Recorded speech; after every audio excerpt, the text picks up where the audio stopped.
My sermon this morning is He Knows My Name. And I want to ask you this question. Who are you? Who can you say you are? What impact does it have in your life? You know, we live in a giant world. We're surrounded by millions of people. Well, maybe not here in Colby. But you know, think about how vast the world is. If you were to stand like this little boy and look out over the ocean, at the grand expanses of an ocean, how small would you seem? Or if you were brave enough like this person to sit on the precipice of the Grand Canyon. But how many would do that, by the way? Not me. No, I would not do that. I would have to have some safety harness. I'd still be afraid the rock would crumble up from under me. Or like this person in the big city. You're just one amongst millions. Who are you? Well, you know, that song was made famous by the group The Who, and it was the title song of the CSI show, right? Which now there's been many different iterations of CSI. But do you remember what the premise of the show was? There was always somebody that was murdered, and they were always trying to find out who they were. So they would look into every little detail of that person's anatomy and DNA and try and find out details so they could find out who they were. Now let me ask you what difference do you make in life? I don't know, maybe when you're younger you don't ask that question. Maybe you ask that question a lot, but do we have any impact in life? If you look at the jobs you do, and I'm not trying to be prejudiced in any way, I just randomly picked a bunch of squares and put pictures in there, you know. So if your profession's not in here, you know, there's doctors, there's cops, there's farmers, factory workers, mechanics, gardeners, teachers, plumbers, retail people, cooks, plumbers, garbage people. You know, there's all sorts of jobs you could do. What impact do you make in life? Who are you? For so many people, though, they feel like they're failing. You know, no matter what they try, no matter what they do. This is a relationship slide, but, you know, I'm failing at school, I'm failing at weight loss, I'm failing to make you say, I'm just one massive failure. Literally. Sometimes people feel that way. One of my favorite shows was Bones. And here again, it's not on the air anymore, but it was a show that looked closely at DNA to determine who the corpse was and to find out how they were murdered. Do you want that to be you? That at the end of the day, you think about that's all you are? And you're just a pile of DNA? Well, I want to tell you, He knows my name. And I would offer to you, He knows your name too. God knows who we are. But here's the thing. We are in the middle of a divorce. A divorce? What does that have to do with anything? Well, let me tell you. In heaven, there was a big divorce. God went one way, Satan went one way. And you know, even though divorce is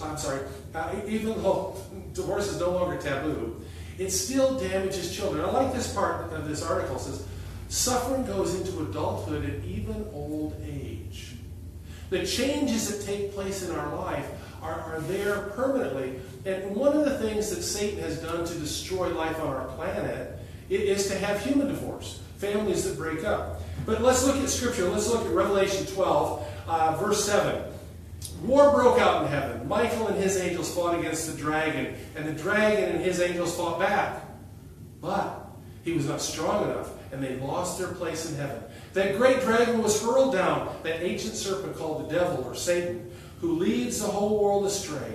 He was hurled to earth and his angels with him. So what have they done?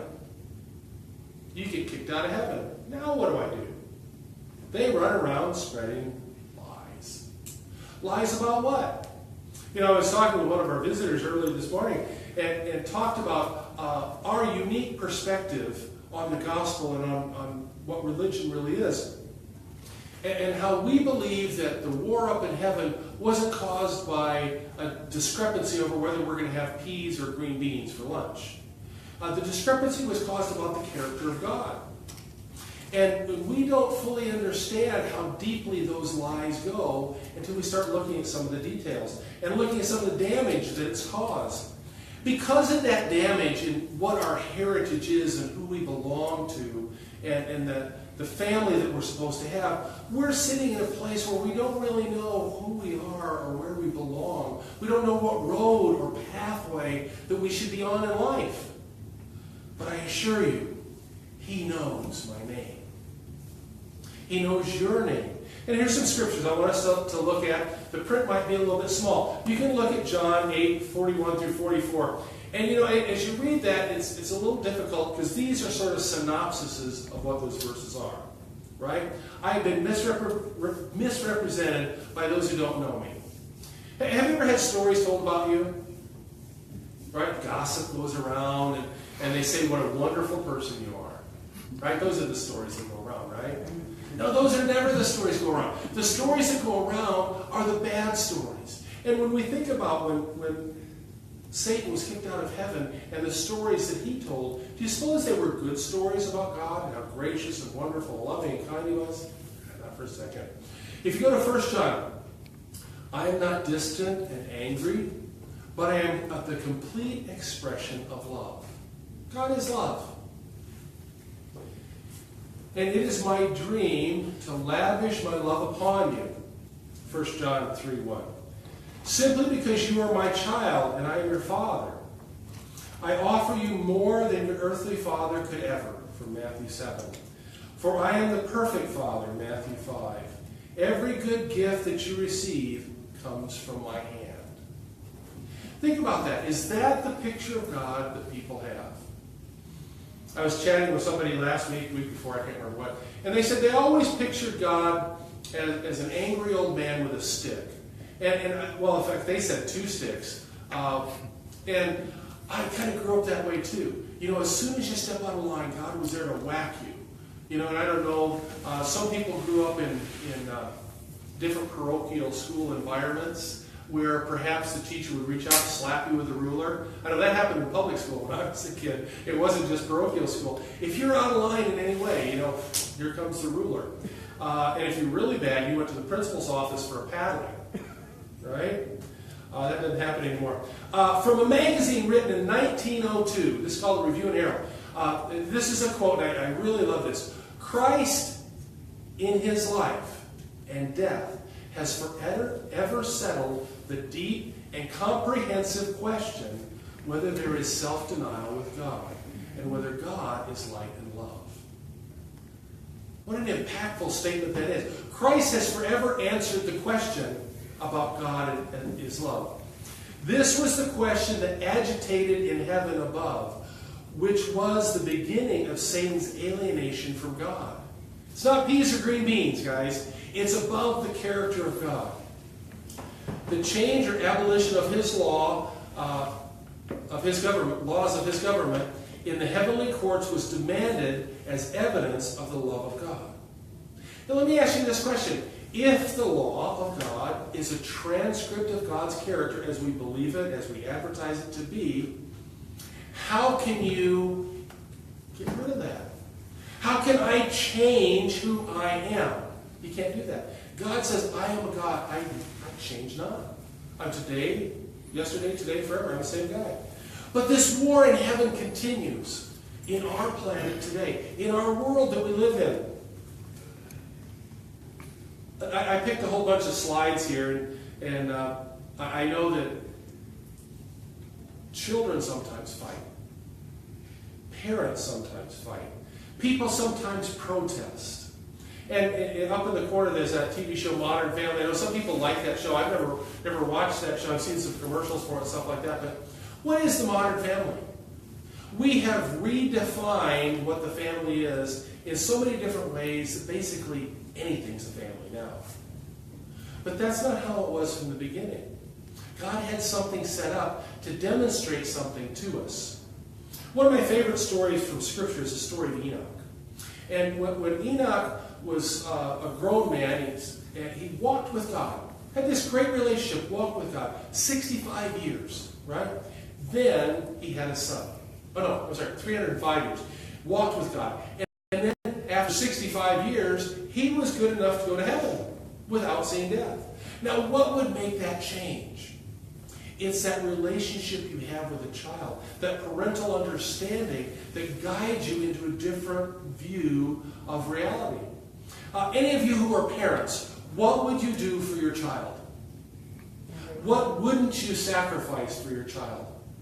Now, I get it. Not everybody grew up in that house.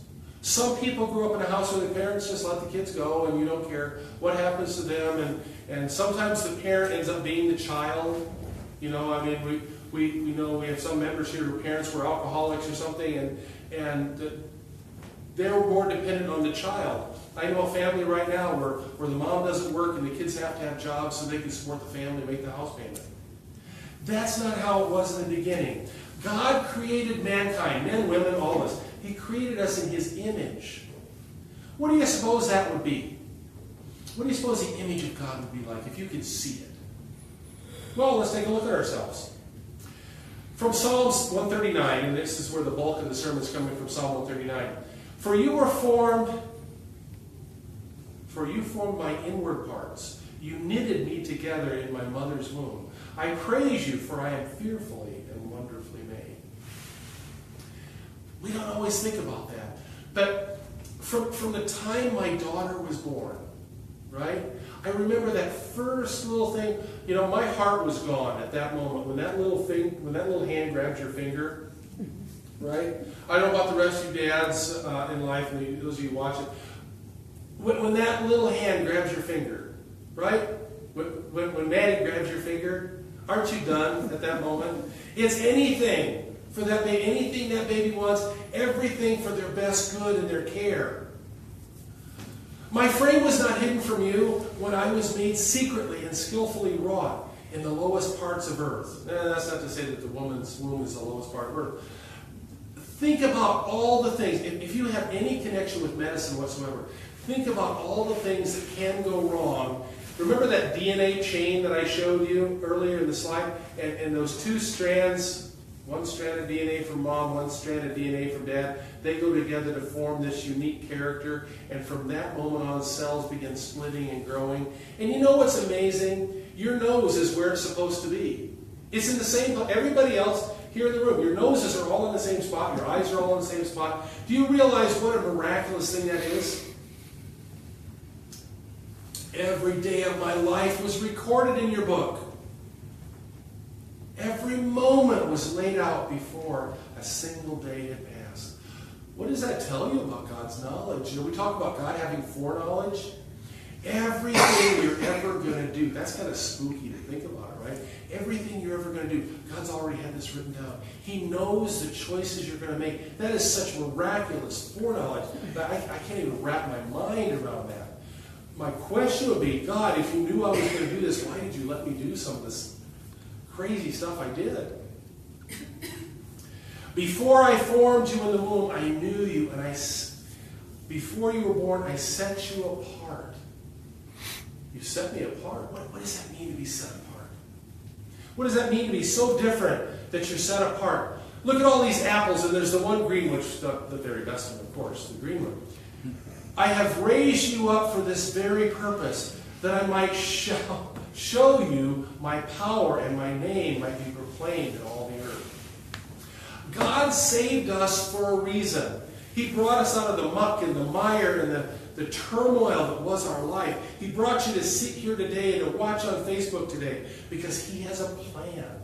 Something more important for you to do. We do not live unto ourselves, although at first that's how it seems. Right? When babies are little, what do babies care about? They care about being fed and being changed and being given attention to. Right? We're born in a selfish state. But as we grow, we start asking that question, who am I? And what difference do I make in the world? Who's going to miss me when I'm gone? Right?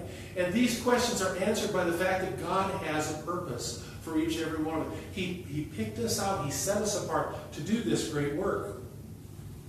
So whenever you feel that you're unloved or unwanted or not important, if you're feeling insecure, remember who you belong to.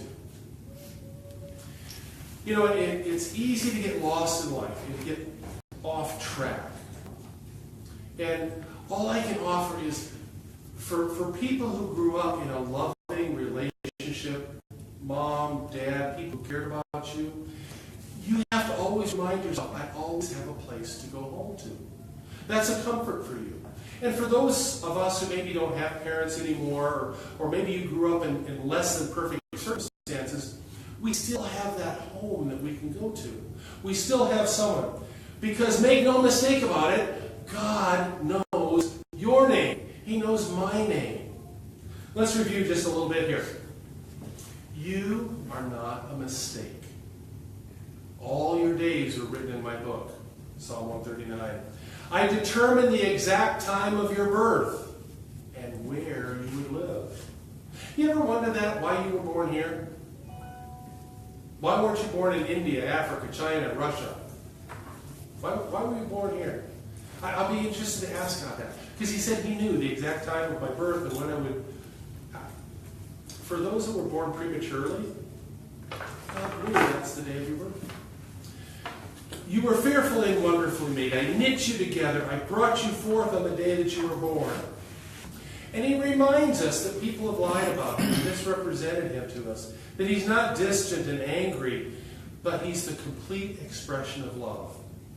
And it is his desire that he shower you with all that love and affection. Once in a while we may feel like we're lost and alone. But God knows exactly where you are. And he has a plan, a good plan for your life. Something for you to be proud of. Our scripture reading this morning came from Matthew 10, and I'll share it to you just a little bit differently. I want you to remember that every hair on your head is numbered. And for some people, like the guy at the bottom of the screen, you maybe don't have as many to count. For the rest of them, there's quite a bit of hair to count. I love that little kid in the picture there. Every hair on your head is numbered. And God has a special plan for you because he knows your name. Amen. All right, our closing hymn this morning is for